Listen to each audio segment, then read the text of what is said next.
Assim. Uf, que bom, sala quase cheia, né? É interessante que eu fico bem feliz de estar aqui com quem foram meus mestres, o Eugênio e a Denise. Faltam aqui o Felipe Fernandes, que era parte do CIO, né? E o Ivan Campos. E também tem aqui um monte de gente que foi meu aluno, né? Então, é uma sensação muito boa, né?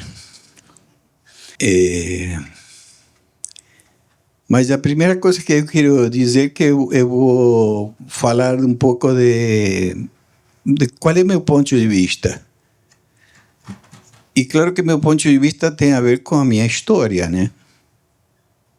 Como eu vejo o que está acontecendo hoje no mundo tem a ver com da onde eu venho e de como foi minha história. Então, eu tenho 78 anos. Acho que eu sou mais velho aqui. Criei de uma maneira ou outra 5 filhos e hoje eu tenho 6 netos. Então, vou falar a vocês um pouco como o avô, que fala para as pessoas mais novas e conta histórias. Assim um pouco como o Eugênio fez. Contar histórias. Eu penso que essa é mais nossa função quando chegamos a uma certa altura da vida, né? Então, que história é esta? Eu penso, pessoalmente, que o sistema, como ele está funcionando, é o resultado do que aconteceu antes, obviamente. E o que aconteceu antes, para mim, principalmente, tem a ver com o que a minha geração viveu. A minha geração foi uma geração que se levantou e que lutou contra a injustiça, contra a desigualdade social, contra o racismo, que de alguma maneira pensamos um mundo diferente. E acreditávamos no homem novo, acreditávamos que era possível mudar a situação e, de alguma maneira, pensávamos que era até possível você dar a vida para que as coisas mudassem. E eu penso assim hoje, onde estão mais esses ideais? O que aconteceu com tudo isso? É claro que naquela época cometimos muitos erros, obviamente, não? Talvez o principal erro foi não perceber a importância que teve a invasão colonial e a escravidão, como elementos que naquela época a gente não considerava muito. E também o fato de que naquela época éramos muito influenciados por ideias que vinham de outros mundos e de outros lugares. E não fomos capazes de nos unir com as forças que realmente existiam na América em suas próprias raízes. Éramos um pouco intelectuais demais. Tínhamos muita influência europeia, enfim. Tanto que naquela época pensávamos que o imperialismo era só o imperialismo yanqui, né? Não era bem assim, né? Isso foi toda coisa que fomos compreendendo, né?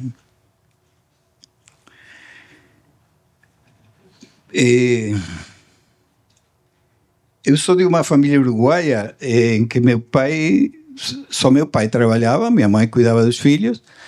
Eu tinha 5 irmãos, né? E fui para a escola com 7 anos. Isso era o habitual naquela época. Eu coloco isso não porque é melhor, não é nada disso. É para ver a diferença que faz com a vida que vocês fazem hoje e os filhos de vocês vão fazer hoje. E isso, de alguma maneira, cria situações diferentes, cria patologias diferentes, cria problemas diferentes, completamente das coisas que eu vivi na minha época, né? Eu conhecia a televisão quando eu tinha 15 anos, né? Ou seja, até os 15 anos não tinha tela, né? Era o rádio, sei lá, era minha mãe contando história, outra coisa, né? E brincar durante 7 anos com meus irmãos, obviamente desenvolveu em mim uma capacidade criativa e de sobrevivência que hoje em dia é muito mais difícil. As pessoas hoje em dia têm um filho, raramente 2, e os colocam para morar em um apartamento, e, em geral, com muitas telas e tudo isso. Então, não podemos tentar compreender o que está acontecendo com as crianças hoje com os mesmos padrões da minha época, compreende? Porque é completamente diferente.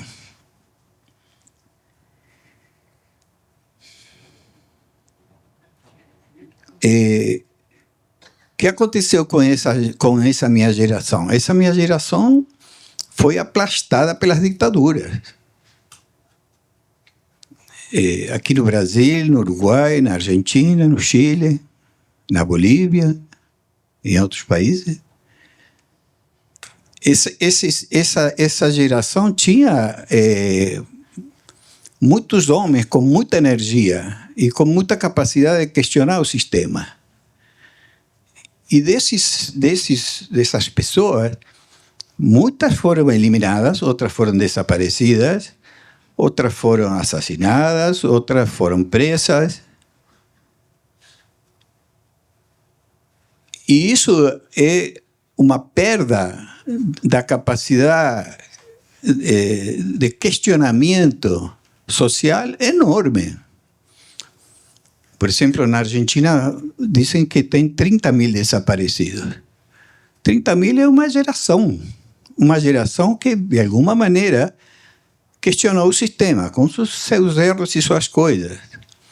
Então, parte do que nós vivemos hoje, que é essa vitória do neoliberalismo e tudo, se baseia nessas mortes. Isso é um fato. Fomos, de alguma maneira, sometidos. E a partir daí, as grandes empresas e tudo isso han se desenvolvido de uma maneira extraordinária, não? Okay. Água? Obrigado.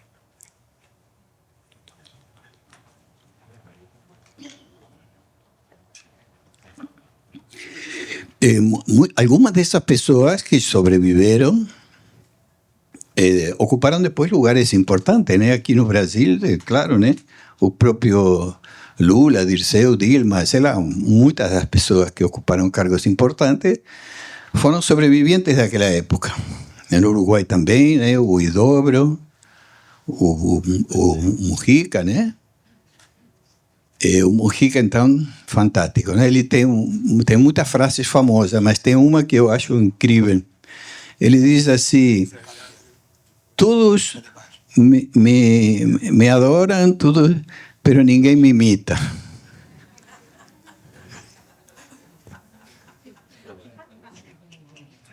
E é exatamente isso, né? Porque ele estava se referindo à forma que ele tinha de viver, que era uma maneira simples, né? E completamente afastado do consumismo e tudo isso, né? Mas pior que é verdade, né? Bom, vamos entrar um pouco mais no assunto da palestra. Essa guerra que nós perdemos, ela ainda continua. Pode parecer que não, porque de alguma maneira talvez vocês não estejam tão afetados.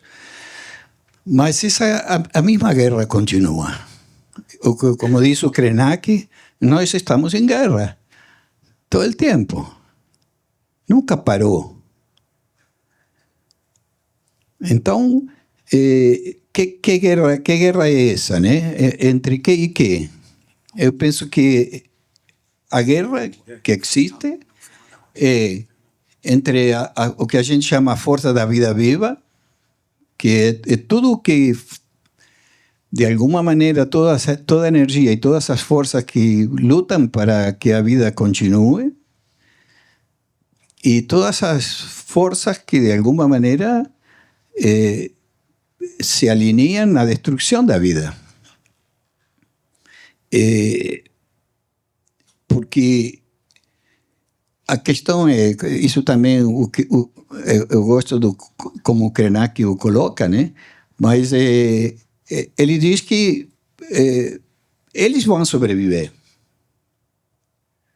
O mundo deles já morreu há 500 anos atrás. Assim como os negros que foram tirados da sua terra e trazidos em barcos encadenados, né? Para essa gente, o mundo que eles tinham já morreu, mas eles sobreviveram. Então é provável que eles sobrevivam ao que pode acontecer.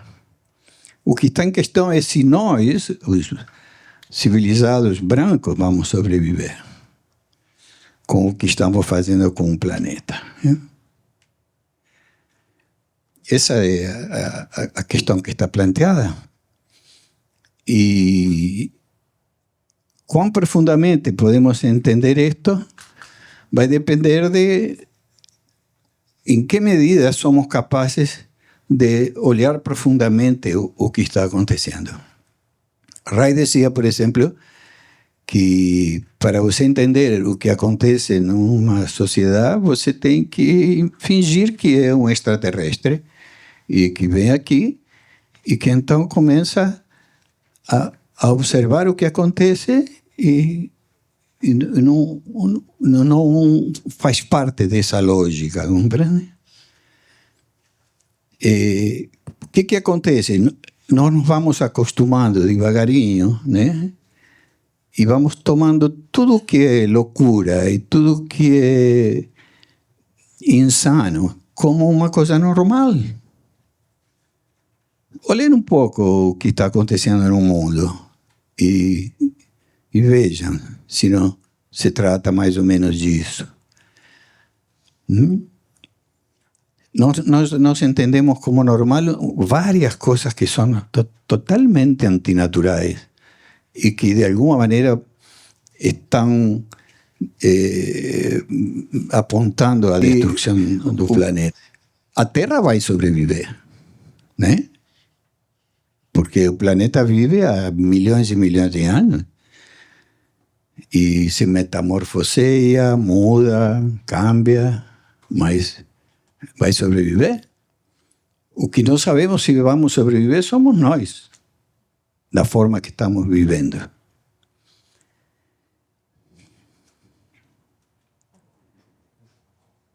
Isso é o que estava escrevendo aqui, né? Vamos nos acostumando aos poucos e tomamos o patológico como normal. Tem um texto do Reich que se chama Palco e Campina, não sei se vocês já leram, que na introdução da superposição cósmica, onde ele mostra claramente o que é a vida viva e o que é o teatro de como a humanidade se comporta, né? Hoje tem 370 milhões de indígenas no planeta. 6% da população mundial. E eles falam 4.000 línguas. Cuidam de 80% da biodiversidade que resta do planeta. Ou seja, 6% guardam 80% da diversidade. Então,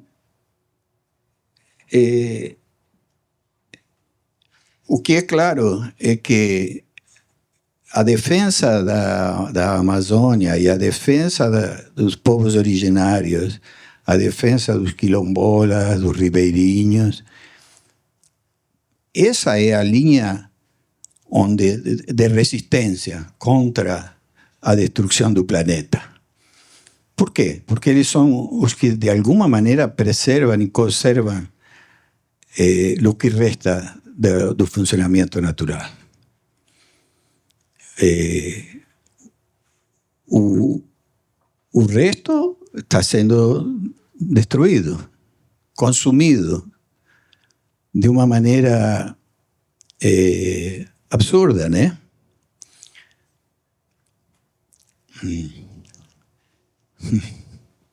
Por exemplo, se fala da crise climática e de todas essas questões da mudança das matrizes energéticas e tudo isso.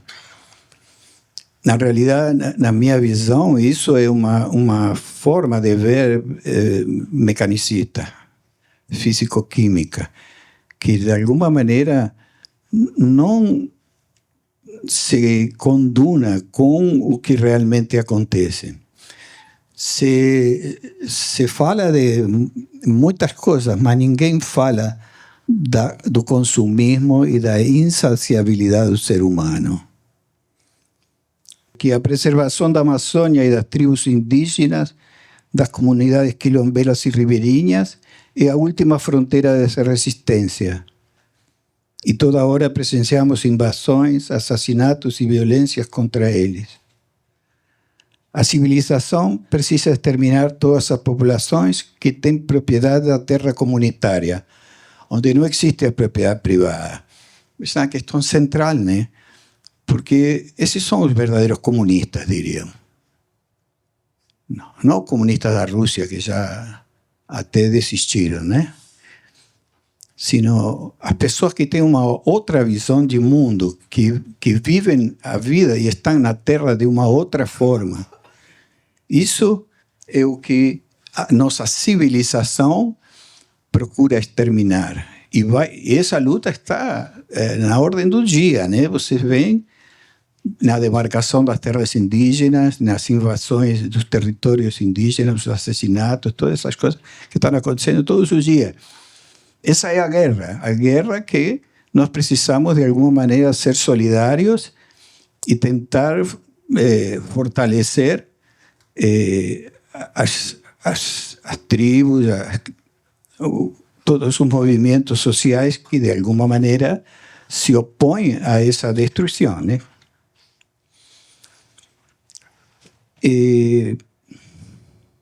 5.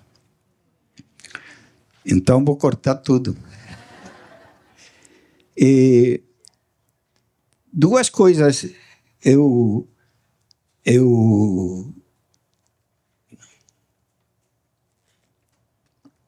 gostaria de deixar para vocês como ideia, porque não vai dar tempo para eu falar, mas na minha prática clínica tem dois aspectos que eu desenvolvi que eu acho que são realmente interessantes. Um é como funciona o campo. Na relação entre um paciente e um terapeuta, ou entre um professor e os seus alunos, ou você e eu, e vocês aqui, eu e vocês, se forma um campo. Esse campo é um campo inteligente e benevolente. Ele é que cura, não é o terapeuta, nem a teoria, nem a técnica. Quem cura é o campo. Essa é uma ideia.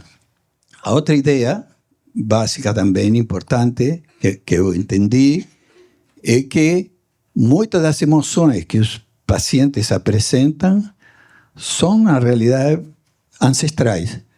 Já foram experimentadas, formam parte desse campo familiar, que se manifiesta nos sintomas e nas doenças e nos sofrimentos que os pacientes trazem. Aprendermos a ver isso, a ler isso, é fundamental para podermos ajudar os pacientes a sair dessas situações. Só vou ler um poema que Reich escreveu há 75 anos atrás, para vocês verem como ele era lúcido, né? Então, diz assim: sou rico como a terra negra e farta.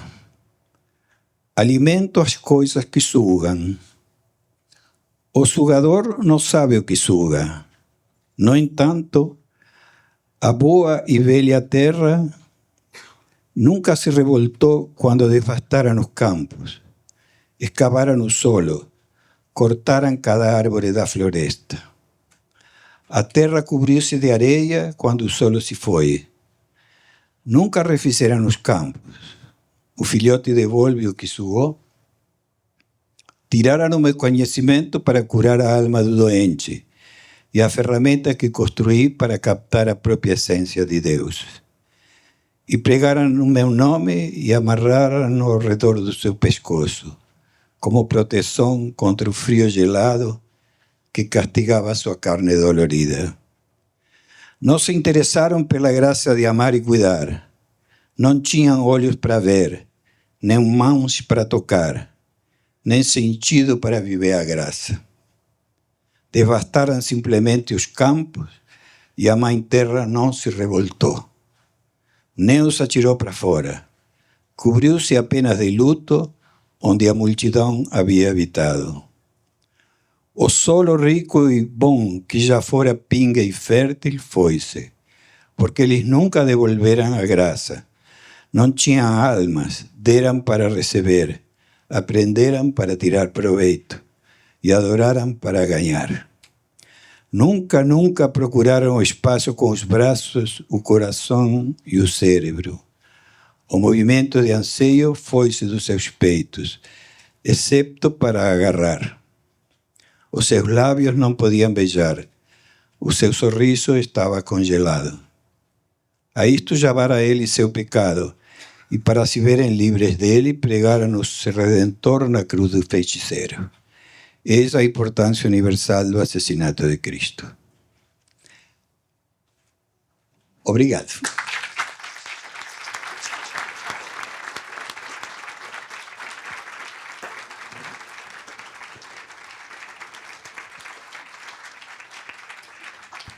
Eu queria fazer uma pergunta, assim, até pedir que o Pablo falasse um pouco mais, porque o Pablo tocou num assunto que a mim interessa muito, que acho que costura com a medula do que eu estou querendo apresentar na próxima mesa, que é o vivo, a vida viva, né? Essa questão entre o vívido e o vivido. E isso me tocou, além da gente estar outra vez, 100 anos depois, né? Na segunda década de um outro século, onde o nazifascismo, outra vez, porque a espiral é uma geometria poderosa no tempo e no espaço, se apresenta com sua cara na macropolítica e, sem dúvida nenhuma, na micropolítica dos corpos e das relações. Então, eu ouvi você com muito prazer, queria te ouvir um pouco mais em relação a esse nexo que você trouxe da vida viva. Obrigada. Bom, vou tentar, né? A vida viva é um conceito que o Reich coloca sempre como aquelas forças que, de alguma maneira, contribuem para que a vida continue. Depois ele vai estabelecer todas aquelas coisas de trabalho útil, porque serve à vida, o trabalho inútil, porque não serve à vida, etc, etc. Mas o que me traz o que você coloca é que, na realidade, nós não sabemos quase nada de como lidar com as coisas que estão acontecendo. Não sabemos como lidar com as redes, não sabemos como lidar com o fascismo, não sabemos como lidar com a direita fanática, não sabemos. Temos que aprender. Aonde vamos aprender? Aí eu estou com o Krenak também. O futuro é ancestral. O que quer dizer isso? Que esse modelo de vida que nós estamos vivendo, ele está falido, não funciona mais. Estados Unidos, vocês sabem, estão descobrindo agora que tem 1 em cada 31 é autista. O que significa autismo? Significa que não quero viver nesse planeta, assim como está. E isso é parte da decadência da Terra. A Terra está em decadência, como dizia Eva Reis, né? Esse planeta azul tão bonito está perdendo energia, está perdendo força, está perdendo vitalidade. Nós perdemos nossa vitalidade reprodutiva. As pessoas têm um filho e olha lá, ou não tem nenhum. Sei lá, na minha época, meu tio tinha 8, minha tia tinha 7, minha mãe tinha 6. O que quer dizer isso? Eram 6 possibilidades de sobrevivência, 6 variações. A vida está ficando cada vez menos variada, mais monótona, mais monocorde. Então, essa é a questão. Da onde vamos encontrar fontes? Por isso que eu digo que no meu trabalho eu encontro que a ancestralidade diríamos, a forma que eu tenho de perceber o que está acontecendo hoje. É através... Cada família forma um campo, tem uma visão de mundo, tem traumas, tem sintomas.